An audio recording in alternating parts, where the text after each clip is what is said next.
5 décadas de democracia. Olhar para o passado para pensar o futuro. Todos os meses, com um tema diferente em análise e debate. Como resolver a crise da habitação e preparar o país para o envelhecimento. Quais os desafios na saúde, na educação, na política e na economia? Que estratégias para as alterações climáticas, as migrações e o combate à pobreza? Para saber as respostas a estas e outras questões, acompanhe os debates na SIC Notícias e saiba mais sobre o projeto no Expresso.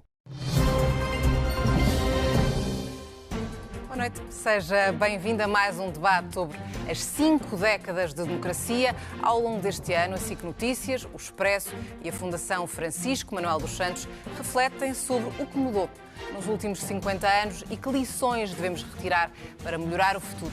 Esta noite perguntamos aos nossos convidados de que escola e competências precisaremos no futuro. Estão hoje connosco Maria Rosário Azevedo, professora do ensino secundário, Maria Azevedo, cofundadora da Teach for Portugal, Joana Rato, neurocientista e psicóloga da educação, e Pedro Martins, professor na Universidade Nova. Muito obrigada por estarem connosco. Boa noite aos 4. Vamos agora fazer o devido enquadramento deste tema, na semana em que se inicia precisamente o novo ano letivo e em que há milhares de alunos que continuam sem professor a pelo menos uma disciplina. Este é um problema que se tem agravado nos últimos anos e as perspectivas são particularmente preocupantes. Em 2030, o sistema de ensino em Portugal poderá ter menos 34.500 professores do que os necessários para o país. A conclusão é de um estudo da Fundação Francisco Manuel dos Santos. Em 50 anos de democracia, Portugal melhorou todos os indicadores e aproximou-se das médias da OCDE. Praticamente 90% das crianças entre os 3 e os 5 anos frequentam o ensino pré-escolar. A mesma percentagem de alunos que terminam o ensino secundário, e desses são já quase 50% os que seguem para o ensino superior. Eu acho que queremos uma escola que tenha capacidade de atrair professores e de levar bons professores para contextos onde eles sejam necessários. Eu acho que queremos uma escola que tenha uma forte qualidade pedagógica desde creche, porque nestes anos é absolutamente decisiva. Eu acho que queremos uma escola que tenha níveis de segregação social mais baixos do que aqueles que temos hoje. Ainda assim, a desigualdade continua a marcar o sistema de ensino português, seja no acesso ou nos resultados. Em 2021, Portugal continuava a ser um país onde 48% da população adulta não tinha sequer o ensino secundário completo. E isso, mas também as origens sociais e económicas dos alunos, têm impacto nos resultados escolares. Dados de 2018 mostram que, por exemplo, os alunos em que a mãe não tem ensino superior, nos 4º, 6º e 9º ano, revelam mais tendência a ter notas negativas na disciplina de português. Um cenário que se repete sem surpresa na disciplina de matemática, onde a tendência piora do 4º até ao 9º ano, ou seja, com o avançar do percurso escolar. O mesmo se verifica nos alunos com e sem apoio social escolar. Do 4º ao 9º ano, na disciplina de português, há mais notas negativas entre os que têm o apoio. Na matemática, o cenário repete-se e também aqui há um agravamento do 4º até ao 9º ano desta tendência. Depois devemos perguntar se nós não temos um grande nível de segregação mesmo dentro da escola pública, uma vez que nós sabemos que as escolas estão muito indexadas aos bairros onde as pessoas vivem, e isso obviamente leva a que haja escolas com níveis muito diferentes e acabamos por estar condicionados à escola muitas vezes mais próxima, que acaba por ser uma reprodução, um espelho do ambiente social em que os alunos vivem. Ambiente social que também pode ter impacto nas escolhas que os alunos fazem quando chegam ao ensino secundário ou na hora de decidir se vão ou não continuar para o ensino superior. Também na carreira dos professores, estes fatores têm peso, até porque Portugal continua a ser um país de desigualdades nos grandes centros urbanos, entre o litoral e o interior, mas também entre o norte e o sul. Não se pode ter um fato único para situações muito diversas, não se pode ter um fato único para regiões muito diferentes, não se pode ter um fato único para escolas muito diferentes e neste momento o sistema como existe é totalmente rígido e incapaz de se adaptar à enorme diversidade. Em 2021, a média de idades dos docentes portugueses estava nos 50 anos e no ano letivo de 2030-2031 a previsão é que faltem 34.500 professores ao sistema de ensino português. Tendência que, na opinião do investigador Pedro Freitas, só será alterada caso se repense a carreira dos professores. Eu acho que esse é neste momento o maior desafio do sistema, garantir que nós encontraremos as pessoas para suprir as necessidades que hoje já temos, mas também um desafio de perceber como é que nós alocamos os professores às escolas. Se nós olharmos hoje para o sistema de ensino, qual é que é o incentivo para um professor ir lecionar, por exemplo, uma escola mais difícil, com alunos que tenham maiores necessidades de aprendizagem? Nenhuma, à partida. E nós precisamos de criar dentro do sistema incentivos para que os professores queiram ir e queiram estar em contextos onde eles são particularmente necessários, onde eles podem fazer particularmente a diferença. Além disso, a mobilidade, as dificuldades de alojamento ou os salários podem tornar-se um problema na hora de decidir onde ficar ou para onde concorrer como docente, num país onde a contestação dentro da classe continua mais presente que nunca. Partimos então para a análise com os nossos convidados e Maria do Rosário Azevedo, vou começar por si. Efetivamente, de que escola é que precisaremos no futuro? Boa noite a todos, obrigada pelo convite. Eu creio que precisaremos de uma escola que ajude a ser, que ponha o foco nos alunos, que os trate como pessoas e que tenha em conta aquilo que eles têm de melhor, ou seja, que trabalhe mais competências do que conhecimentos. Esse trabalho já está a ser feito de alguma forma, mas é preciso fazer muito mais. E para isso também, agora passando para os professores, é necessário que os professores estejam bem. Nós não conseguimos uma escola que faça os alunos felizes com professores, no mau sentido, perdoem a expressão, funcionários. E é nisso que nós nos estamos a tornar neste momento. E a pergunta de partida é igual para todos? Faço-lhe também coloco a mesma questão. Maria Azevedo, de que escola é que precisaremos no futuro? Boa noite a todos e obrigada pelo convite. Correndo o risco de repetir a professora Maria do Rosário, acho que precisamos de uma escola que forme pessoas e pessoas para conseguirem desenvolver uma vida pessoal e profissional realizada, satisfatória, mas também que se desenvolvam enquanto cidadãos interventivos, que conheçam o seu papel e estejam comprometidos com a construção de uma sociedade melhor. Isto é essencial quando estamos a falar de comunidades carenciadas, em que não existem modelos, em que por vezes não conseguimos encontrar a informação. Então, e enquanto Teach for Portugal é junto destas comunidades que trabalhamos, portanto, nestas comunidades, o conseguirmos dar aos alunos ferramentas necessárias. Falou da Teach for Portugal e é importante também explicar aos nossos telespectadores em que é que consiste esta ONG. Sim, claro que sim. Então, a Teach for Portugal é uma ONG que chegou a Portugal em 2019 e que existe para, no fundo, combater a desigualdade educativa ou para, no fundo, contornar, dar a volta àquilo que são percursos de insucesso previsível. Na prática, nós recrutamos e formamos profissionais de diferentes áreas com elevado potencial de liderança e colocamos-os em escolas públicas portuguesas que servem comunidades carenciadas. Eles trabalham em colaboração em par com professores, a tempo inteiro, nestas escolas, com o objetivo de desenvolver competências académicas nos alunos, mas também um conjunto de outras competências que os coloquem num caminho de sucesso. E falamos de competências como a inteligência emocional, a resiliência, a capacidade de planeamento, porque queremos que cada aluno acredite que é capaz e que o código postal de uma criança não limite aquilo que são as suas oportunidades. E já vamos falar em concreto deste projeto que tem tido extraordinários resultados, mas volto agora a dar a palavra à Joana Rato, também com essa mesma pergunta de partida, de que escola é que efetivamente vamos precisar no futuro, Joana? Boa noite, agradeço também naturalmente o convite. Eu também vou tentar separar, quando pensamos em escola, temos que falar em alunos e em professores. Por isso, quando falamos em alunos, se calhar ver deste ponto de partida, como já debatemos, a questão efetivamente das competências e também do conhecimento, porque é isso também que a escola não é, o serve, passar esse conhecimento e passar as competências necessárias para aquilo que pode encontrar no futuro, para poder ter toda a sua rede de trabalho para enfrentar os novos desafios. E a parte dos professores, não só em termos daquilo que é o bem-estar, que já percebemos de todo o cenário atual, que temos que debater isso também, mas acrescentaria também aquilo que é a atualização científica ao nível da própria formação. É certo que já fizemos inúmeros progressos, mas precisamos de continuar a trabalhar sobre aquilo que também a própria ciência nos dá. Ainda é preciso também estudar, é certo, não temos todas as respostas, mas já temos algumas e penso que até agora algumas delas estão a ser ignoradas.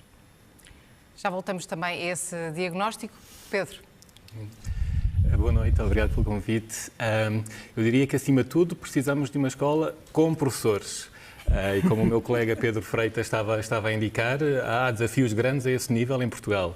Atualmente penso que cerca de 100 mil alunos não têm todos os professores que deveriam ter em situações normais. E, além disso, temos aqui um enquadramento muito complicado, com o envelhecimento dos professores e com várias necessidades que terão que ser suprimidas durante os próximos anos. Portanto, é uma questão muito básica, mas penso que não é menos importante. Parece básica, mas Parece efetivamente básica, não é. Mas é realmente muito desafiante e coloca interrogações muito importantes. A um segundo nível, eu diria que seria bom termos uma escola mais articulada com o mercado de trabalho. Uma escola que olhe mais para os resultados dos seus alunos, os níveis de inserção dos alunos no mercado de trabalho, o grau de sucesso que esses alunos têm e que consiga adquirir, neste contexto muito complicado, desde já com a falta de professores, consiga adquirir uma maior flexibilidade no sentido de estabelecer parcerias com as empresas, estabelecer parcerias com os atores mais importantes, nomeadamente no contexto dos mercados de trabalho locais, e consiga ter a flexibilidade para ir ao encontro dessas necessidades, para dessa maneira conseguir também proporcionar melhores oportunidades aos seus alunos. A Maria Rosário é a pessoa certa para nos falar, no fundo, do que é que importa para tornar a carreira de professor mais atrativa. Porque, como dizia o Pedro Martins, um dos principais problemas atualmente é a falta de professores, não é? Nós precisamos de uma escola com professores e, neste momento, hoje inicia-se o ano letivo e há cerca de 80 mil alunos que não têm, pelo menos, um professor ou uma disciplina.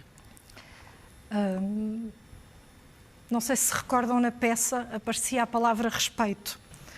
E, curiosamente, quando eu penso no que é importante, no que poderá motivar um jovem a entrar na carreira, passa pelo respeito e pela confiança. Mas esse respeito e essa confiança não são palavras vãs. Traduzem-se em salário, traduzem-se em ver os colegas mais velhos, aqueles que serão os seus colegas mais velhos, serem bem tratados, num respeito que a sociedade perdeu em relação ao professor.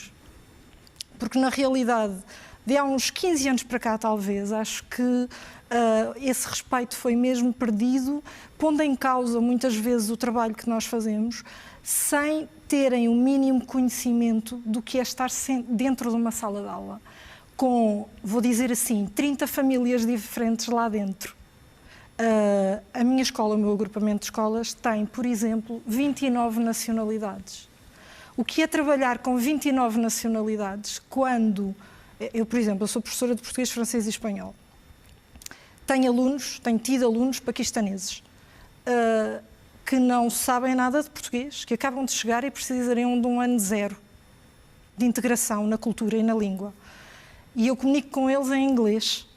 E eles têm uma cultura em que o nosso gesto de sim é não e o nosso gesto de não é sim. Nem na linguagem não verbal nós conseguimos entender-nos. Portanto, conseguem imaginar o que é um professor que chega a ter 200, 250 alunos no terceiro ciclo, a conseguir coordenar estas 29 nacionalidades, manter o seu bem-estar e deslocar-se, por exemplo. Sou uma felizarda no contexto que vivemos, mas pelos colegas considero que respeito e confiança será aquilo que os jovens pretendem ver, porque se nós pensarmos bem, saem do país porquê? Ir para professor, nem pensar. Ser maltratado, nem pensar. Trabalhar ao fim de semana, trabalhar à noite, depois de estar, nem pensar. Como é que se, no fundo, recupera esse respeito que já houve no passado Sim. e que, de certa forma, foi perdido? De certa forma, é através de outro tipo de políticas do governo? É através... como é que nós fazemos, no fundo, isso? O respeito passa pelas políticas do governo também, mas também passa por uma sociedade que acredite nos seus professores, que não ponha em causa, por coisas tão simples como encarregados de educação que telefonam para os seus filhos durante as aulas, que exigem ser atendidos a qualquer preço, que não respeitam determinadas regras mínimas de convívio. Portanto, há toda uma educação da sociedade, mas é verdade que essa deseducação se fez porque a hierarquia nos desacreditou. E o exemplo tem de vir de cima. E o exemplo tem de vir de cima. Maria Azevedo, há pouco falava-nos desse projeto de que é cofundadora, a Teach for Portugal. Já está em curso desde 2019, em cerca de 60 escolas. No fundo, já mudaram a vida, ou pelo menos já tocaram a vida de cerca de 12 mil alunos, se a memória não me falha. São pessoas que não têm propriamente formação pedagógica, mas que vão trabalhar, como referiu há pouco, com professores numa sala de aula em contextos desfavorecidos. Como é que reagiram os professores, que já lá estavam naturalmente, e as escolas em relação a estas novas formas de recrutamento? Sim, então, em primeiro lugar, eles não têm formação inicial, portanto não têm um mestrado em ensino, mas nós, a organização, asseguramos a formação deles prévia à entrada na escola. Portanto, as pessoas são recrutadas, no fundo, pelo propósito, aqui pela vontade de ser parte da diferença, e nós asseguramos que eles têm formação prévia e contínua ao longo do programa. Portanto, eles não são nunca deixados sozinhos. Inicialmente, com alguma estranheza, não perceber. É um papel que não existia na escola, um papel que não conheciam, mas na prática, o feedback que temos recebido dos professores é que veem esta colaboração como algo muito positivo e que contribui até para o seu bem-estar enquanto professores.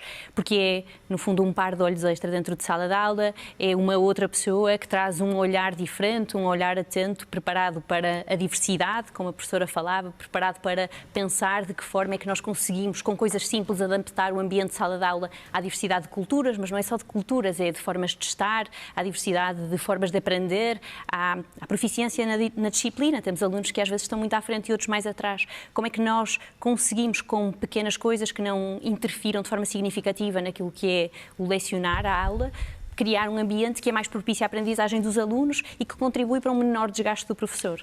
Aquilo que acontece nesta colaboração entre professor e mentor Teach for Portugal é que há a possibilidade de planearem, pensar em conjunto, identificarem aquilo que são as necessidades dos alunos em conjunto e, portanto, duas pessoas são certamente uma ajuda significativa. Mas tem havido abertura até por parte do sistema para acolher esses mentores? Sim, obviamente, no fundo, é o professor que aceita receber o Mentor Teach for Portugal. Portanto, o programa é apresentado às escolas, ele é aceito pelas escolas e depois os professores recebem na sua sala de aula. É um programa que trabalha, no fundo, o mentor trabalha em par com o professor, eles acompanham-se na maioria do tempo letivo do professor e, portanto, é uma relação de confiança que tem que se estabelecer entre duas pessoas que vão trabalhar em conjunto.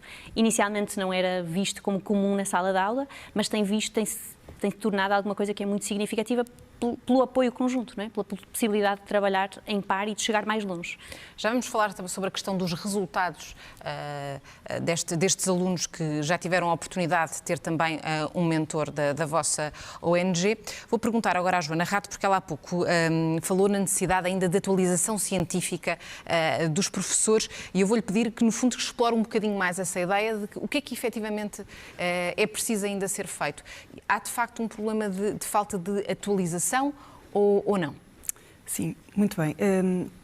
Nós temos feito um trabalho junto dos professores e até de perceber quais as queixas, não é? Dentro daquilo que naturalmente aqui também já se falou, desta multiculturalidade, como chegar a todos e fomos-nos apercebendo que dentro daquilo que é a arquitetura cognitiva também havia um grande desconhecimento. Então tivemos um pouco a curiosidade de ver os planos curriculares dos cursos de formação inicial dos professores. Aqui, neste caso, nós estivemos a fazer uma revisão sobre as licenciaturas de Educação Básica e nós percebemos que nos 30 cursos que vimos, e isto foi no ano letivo de 2020-2021, percebemos que o conhecimento neurocientífico e mesmo dentro daquilo que era a ciência cognitiva estava de facto desatualizado.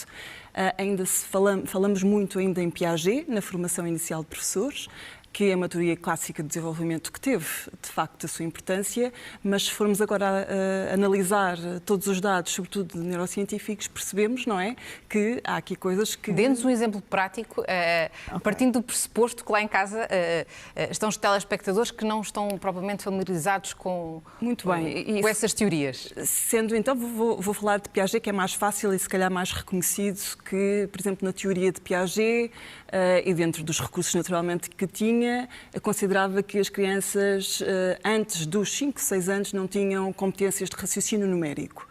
E isso, na altura, considerou-se que não valia a pena estarmos, não é, nesse estímulo, não é, sobretudo nas capacidades numéricas, que não estava ainda preparada para. Depois, começamos a ter investigações que indicam que até de bebés de meses conseguem ter este sentido de número, ou seja, há aqui uma predisposição para um conhecimento a este nível. Por isso, é tentar equilibrar aquilo que a nova literatura, a literatura mais recente, nos vem dando e perceber que, se calhar, podemos não estar só a falar numa questão de idade, que foi isso que Piaget nos trazia muito ligado ao desenvolvimento, mas que temos que falar, sim, em trajetórias de desenvolvimento com um conjunto de fatores que aí contribuem.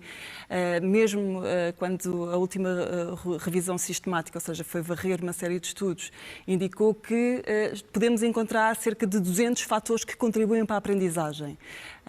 E aí percebemos que o processo de aprendizagem é multifatorial. Há aqui várias coisas que possam contribuir, tanto do ponto de vista biológico como do ponto de vista ambiental e do contexto, por exemplo, neste caso, de sala de aula. O que faz com que, por exemplo, as questões também da atenção, sabendo nós, do ponto de vista das redes atencionais, há limites, temos que perceber que nos tempos de aula, e aqui não coloco em causa os tempos de aula, só coloco em causa aquilo que se faz nesses tempos de aula e que muitas vezes se está a puxar demasiado daquilo que é o limite atencional que uma criança ou um jovem pode ter. E daí que nestas novas abordagens de tentar fazer esta interligação entre as neurociências, a psicologia e a educação, a preocupação é de pelo menos perceber que a atenção não é inesgotável e que é preciso fazer aqui determinadas pausas e que se fizermos esta mudança de registro, somos capazes depois, os alunos conseguem acompanhar melhor aquilo que nós queremos, não é, atingir em termos da aprendizagem. Mas quando fizeram, no fundo, esse estudo de mercado dos cursos que existem, ficaram preocupados, acharam que, de facto, a grande maioria estava desatualizada, digamos assim? Sim, e deixem-me só fazer aqui uma ressalva, porque eu acho que também, do ponto de vista científico, tem que ser clara nesse sentido. Claro que nós só tivemos a ver aquilo que são os planos curriculares que são acreditados, ou seja, foi só uma análise documental e claro que depois sabemos que os próprios docentes, não é, que têm essas áreas, podem se atualizar, mas dentro daquilo que nós vimos, que está aprovado, foi esta a leitura que fizemos. Sei também de um outro trabalho feito pela professora, liderado pela professora Isabel Leite, que também, por acaso, coincidiu no mesmo tipo de análise, neste caso mais relacionado com a ciência da leitura e da escrita. Também encontrou o mesmo cenário, desatualização do ponto de vista da literatura neste cruzamento de diferentes áreas.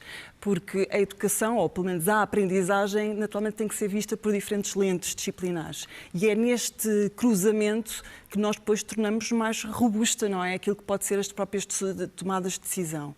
E já agora deixar também dizer que não é unicamente um problema nosso. Também encontramos na literatura, especialmente até também foi feito este trabalho nos programas de formação americanos, e eles também encontraram que pouco se falava do princípio-chave daqueles que vinham de fortes pesquisas experimentais. Por isso, esta atualização é generalizada, é necessária ser feita. Isto deve-se também porque esteve sempre muito preso estes assuntos só no âmbito da educação e das práticas de didática e que agora temos que olhar sim, e por isso é que depois também estas questões ao nível também do bem-estar, quer seja dos alunos, quer seja dos professores, precisa desta ciência cognitiva para perceber os limites de cada um. Naturalmente. Pedro Martins, temos de falar também dos retornos salariais, do investimento na educação. Porque hoje em dia, e não é de hoje, o investimento num curso superior é algo que é caro e muitas vezes não tem os resultados esperados. Penso que é uma dimensão importante que merece atenção. Como indicou, estudar é um investimento grande, é um investimento em termos do tempo envolvido, é um investimento em termos de vários custos, diretos ou indiretos, que resultam dessa decisão. Enfim, diferentes pessoas terão diferentes disponibilidades para fazer esse investimento. Portanto, é algo que penso que merece atenção. Há quem tenha algum desconforto em relação a esta ligação entre educação e retornos financeiros, mas eu penso que realmente a dimensão económica ou financeira da educação é incontornável. O que temos vindo a assistir a este nível em Portugal não é muito auspicioso, nomeadamente alguns indicadores, ou vários indicadores, apontam no sentido de uma perda grande neste retorno salarial da educação. Se compararmos os salários de licenciados com trabalhadores com ensino secundário, e se fizermos essa comparação, por exemplo, em 2011 e em 2022, vemos que este prémio, este aumento salarial associado a uma licenciatura em comparação com, por exemplo, o ensino secundário, esse prémio salarial passou para metade. Portanto, ainda existe um prémio. Fazer uma licenciatura em relação a entrar no mercado de trabalho depois do ensino secundário ainda se traduz num aumento salarial, mas essa variação é cada vez menor. Uma nota importante, ou uma ressalva importante a este nível, tem a ver com o facto de todas estas análises estarem focadas exclusivamente no mercado de trabalho nacional. E como sabemos, desde há muitos anos, os vários trabalhadores e estudantes em Portugal têm também, obviamente, a oportunidade de trabalhar no estrangeiro. Se olharmos para essa vertente, nomeadamente se considerarmos os salários dos trabalhadores portugueses que estão no estrangeiro, talvez este panorama seja um pouco diferente. Mas, enfim, é um estudo que tanto quanto eu sei, ainda não foi feito, mas que penso que seria interessante fazer no futuro. Mas, no fundo, como é que conseguimos equilibrar esses problemas que nos enunciou agora? Penso que será importante o investimento na qualidade dos cursos. Penso que se os cursos, nomeadamente ao nível do ensino superior, puderem ter melhor qualidade e estarem mais articulados com as necessidades do mercado de trabalho, penso que isso criará condições para que os licenciados possam almejar níveis salariais mais elevados. Portanto, há aqui um trabalho de alguma forma duplo. No sentido de aumentar a qualidade do curso em si, mas também de aumentar a ligação do curso em relação às necessidades do mercado de trabalho. E isso penso que implica uma grande abertura para conhecer essas necessidades, para também monitorizar o percurso dos estudantes em termos das suas trajetórias, ouvir os estudantes e saber aquilo que eles sentem em relação à relevância dos conteúdos desses mesmos cursos e poder ter um sistema muito ágil, muito flexível, que possa introduzir os ajustamentos necessários para aumentar este prémio salarial. Claramente não é o que está a acontecer. Penso que temos muitas experiências diversificadas. Há várias instituições do ensino superior e ao nível do ensino secundário. Penso que há casos de excelência em Portugal. Será importante alargar esses casos para mais instituições. Naturalmente. Maria do Rosário Azevedo, queria também falar consigo sobre aprendizagens e sobre os efeitos da pandemia. É inevitável. Ainda estamos a sofrer as consequências de anos da pandemia, sobretudo os alunos, que foram muito prejudicados durante, sobretudo, um ano. O equivalente, no fundo, à perda de meio ano letivo. São esses mais ou menos os estudos, é o que indicam. Mas eu queria lhe perguntar especificamente que dificuldades é que tem sentido nesse pós-pandemia e se está a ser prestada a devida ajuda a quem foi mais penalizado durante a pandemia, e quem foi mais penalizado são claramente os alunos que vivem numa situação mais desfavorecida. Eu aqui dividiria entre dois tipos de consequências. Obviamente, as cognitivas e académicas que atingiram todas as disciplinas, mas não é puxar a atenção para o meu lado. As áreas das humanidades, as áreas artísticas e as áreas da expressão física, porque é fácil compreender que online não funcionam tão bem. E aqui, concretamente, na área da linguística, é muito importante perceber que a linguagem forma o pensamento, reflete-o, devolve-o e nós, de uma forma plástica que a Joana poderá explicar melhor do que eu, o próprio cérebro se vai alterando de acordo com aquilo que eu escrevo, que eu penso, que eu devolvo. Numa espécie de empatia com os outros, eu sou capaz de ter uma análise crítica daquilo que me rodeia e ter essa reciprocidade. Portanto, a nível das humanidades, foi altamente, e está a ser, muito prejudicial ainda. Porquê? Porque nós sentimos que os alunos não conseguem, em todas as matérias, alguns alunos, claro, não conseguem, por exemplo, compreender a pergunta que está à frente. E isto afeta, como é óbvio, a área científica, da matemática, da física. Os meus colegas dessas áreas queixam-se disso. Eles não conseguem entender as perguntas, por exemplo. Ou não conseguem colocar o seu pensamento de forma clara no papel. Portanto, a escrita tem um tempo que é necessário. E isto não é mentira, é verdade. Se abandonarmos a escrita, que foi uma aprendizagem, a escrita e a leitura de uns milhares de anos, nós vamos perder, com certeza, faculdades importantes de pensamento. E, portanto, depois vamos tentar ver se seremos capazes de resolver os outros problemas sem esta capacidade de pensamento. Mas eu não queria desviar-me da sua pergunta. Há uma parte que é realmente destas capacidades académicas que estamos a trabalhar e, neste sentido, há muito poucos professores para apoiar alunos que têm mais dificuldades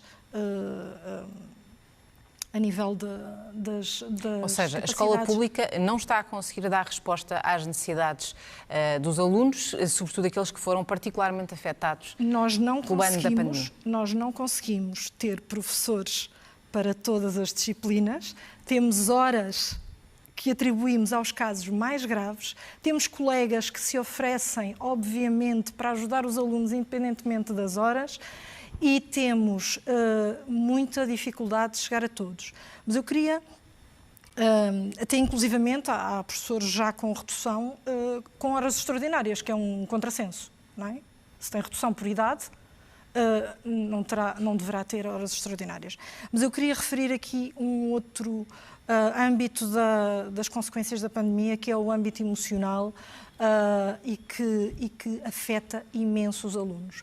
Nós temos cada vez mais alunos com ataques de pânico, com ataques de ansiedade, com receios de qualquer tipo de coisa, com falta de autonomia para atividades simples e, sobretudo, mesmo no terceiro ciclo e no secundário, a pedirem o abraço. Eu não estava habituada a alunos que pedissem abraços neste nível de ensino, mas na prática eles saltaram, não tiveram os abraços do primeiro ciclo, que é natural, a afetividade. O ensino é uma profissão de afetos também. E, portanto, aquilo que me preocupa aqui, a nível das aulas, é sobretudo aquilo a que eu chamaria um síndrome de TikTok. Porque eles têm a capacidade, o foco de atenção muito diminuída. Eu percebo que nós tenhamos limites, claro que temos limites. As aulas de 90 minutos, por exemplo, daquele formato, num formato expositivo, obviamente não funcionam. Ninguém aguenta, nós não aguentamos como adultos, eles muito menos. Mas este síndrome de TikTok, inclusivamente em relação a uns estudos que eu li ultimamente, mostram que os alunos mudam de foco de atenção de 2 em 2 minutos, não suportam tempos superiores. Conseguem imaginar o que é isto dentro de uma sala de aula? Nós estamos a explicar o que vai ser a atividade e o tempo deles já acabou. Eles já desligaram. É preciso ter uma ginástica e uma capacidade de dar a volta, de chamar a atenção e de criar as aulas atraentes e, sobretudo, de diversificar, como também a Joana já referiu, as estratégias dentro da sala de aula e as atividades. Os apoios, a nível económico, desculpe, estou a alongar-me, mas como eu estive 16 anos na direção... Mas tem trazido aspectos importantes, de facto, e conhece particularmente bem o terreno, porque é professora todos os dias. Exato. Eu estive 16 anos, mas sempre a dar aulas na direção da escola, e mesmo a nível dos apoios económicos, as escolas vivem muito daquilo que nós conseguimos reunir para os alunos. É verdade que há o ASE, o escalão A e B, mas é insuficiente. É insuficiente. E muitas vezes são os lucros de bar, por exemplo, que ajudam os alunos carenciados. Ou são os professores que se cotizam para arranjar uns óculos para o aluno ou para arranjar a dentição para aquele aluno, por exemplo. É um sistema que não consegue chegar a todos e dar resposta às necessidades de todos, e isso é claramente problemático, tendo em conta que estamos em 2023. Maria Azevedo, ainda falávamos sobre o projeto que também lidera, um projeto inovador, e há pouco eu deixei no ar a ideia de que faltava ainda falarmos sobre os resultados que tem tido exatamente, até porque é um projeto relativamente recente. Sim, então, desde o início comprometidos com isso mesmo, aquilo que vemos é que esta colaboração, e é muito importante pensarmos que o mentor não está sozinho, portanto, os resultados não são do projeto, são da colaboração do professor com o mentor em sala de aula. Permitem, por um lado, melhorar os resultados académicos dos alunos, e o que vemos é uma aceleração da redução das negativas, o que significa que, por norma, do primeiro para o terceiro período há uma redução do número de negativas na turma, mas quando temos um mentor a trabalhar com o professor em sala de aula, esta redução é aumentada e conseguimos ver este aumento em cerca de 30% a 35% em alunos do segundo ciclo.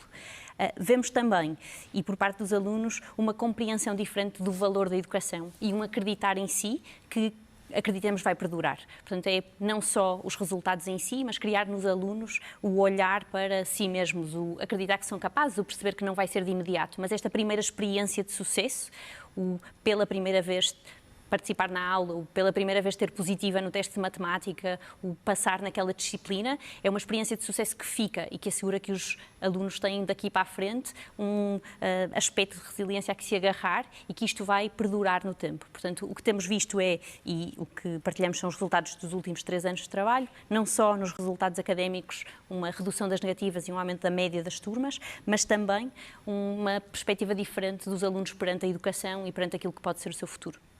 Já estão em várias escolas. Qual é que seria o objetivo a curto prazo? Então, na prática, nós não achamos que deva haver um mentor em cada escola. Acreditamos que devemos trabalhar naquelas escolas que servem realmente as comunidades carenciadas. Como forma de chegar a estas escolas, identificamos escolas onde a taxa de alunos com ação social escolar é superior à média nacional, que é cerca de 40%, e em que a taxa de escolarização das famílias é inferior. Portanto, na prática, aquilo que ambicionamos é, ao longo dos próximos 5 anos, chegar a cerca de 250 mentores espalhados pelo país de norte a sul. Qualquer escola pode... Eu não sei se contratam os vossos serviços. É um serviço que é pago pelo orçamento da escola? Isso é um dado que é importante, não, só para percebermos o enquadramento? As escolas não têm orçamento para isso e, portanto, o que nós fazemos é trabalhar com, essencialmente, o poder local, mas também pode ser o setor privado da região que tem interesse em investir e, no fundo, assegurar um melhor futuro para as crianças da sua comunidade. Joana, já estamos a caminhar para o fim, mas ainda assim tenho mais perguntas para vos fazer. No fundo, e eu sei que isto é uma pergunta difícil, sobretudo tendo em conta a falta de tempo, mas o que é que devemos mudar concretamente nos métodos de aprendizagem usados atualmente nas escolas portuguesas? Essa é uma pergunta mesmo muito difícil para ser respondida em poucos minutos. Diria que daquilo que eu me tenho apercebido, e deixe-me só fazer também aqui outra ressalva, porque de facto tenho também conhecido professores muito resilientes e capazes de depois, ainda a seu próprio custo, fazer toda esta atualização necessária. Mas dentro daquilo que são as práticas e dentro daquilo que é o contexto de sala de aula, ainda que não é deixar de haver este equilíbrio que é necessário entre aquilo que é o papel do professor, mas o papel do aluno também tem que estar mais ativo em sala de aula.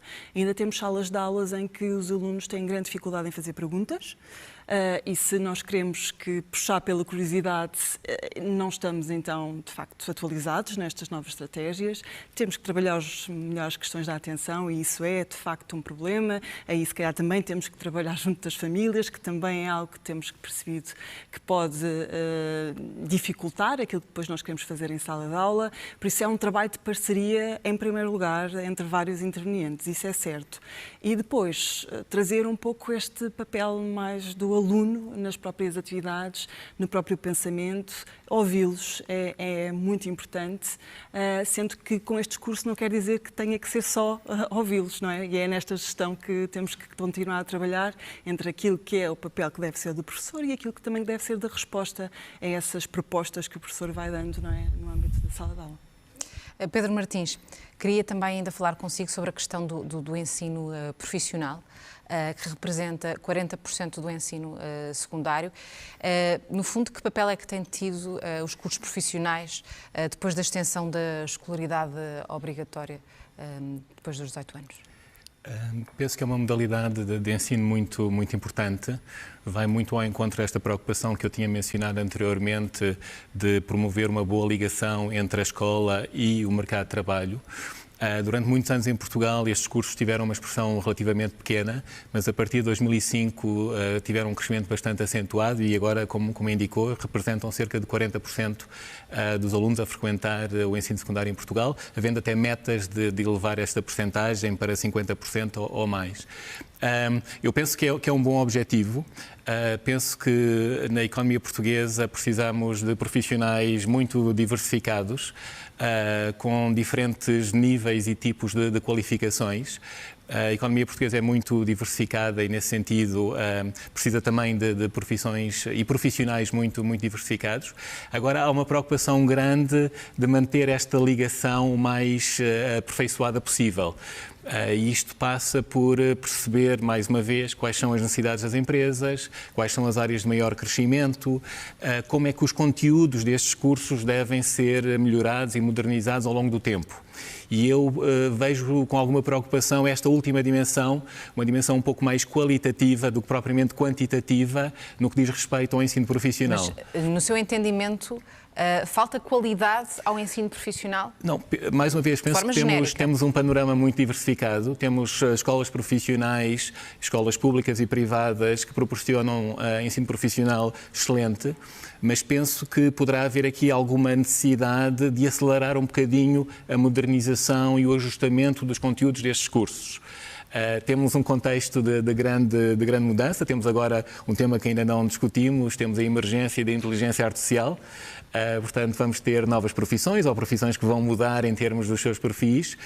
E penso que seria bom ter isso em conta na medida do possível e acelerar um pouco estes processos de ajustamento. No entanto, enfim, tendo as escolas as dificuldades que têm, nomeadamente em termos de professores e do seu tempo disponível para estes processos, esta articulação, esta ligação, este diálogo entre a escola e as empresas nem sempre é desenvolvido da forma mais adequada. Alguns programas, mais uma vez, da parte da sociedade civil, penso que têm tido sucesso a este nível. Por exemplo, o programa Ser Pro da Iniciativa Educação, penso que é uma boa iniciativa em termos de promover esta articulação entre escolas e empresas. Há aqui vários aspectos muito práticos, muito concretos, mas também muito exigentes em termos de tempo, que podem determinar o sucesso ou a melhoria da qualidade destes programas. Portanto, penso que teremos que avançar nesse sentido. Seria bom para o país. Foi também muito bom para o país ter-vos aqui esta noite. Muito obrigada pelo vosso tempo. Muito mais havia para debater, mas foi um gosto. Obrigada aos quatro e até uma próxima oportunidade. Da nossa parte é tudo. Boa noite.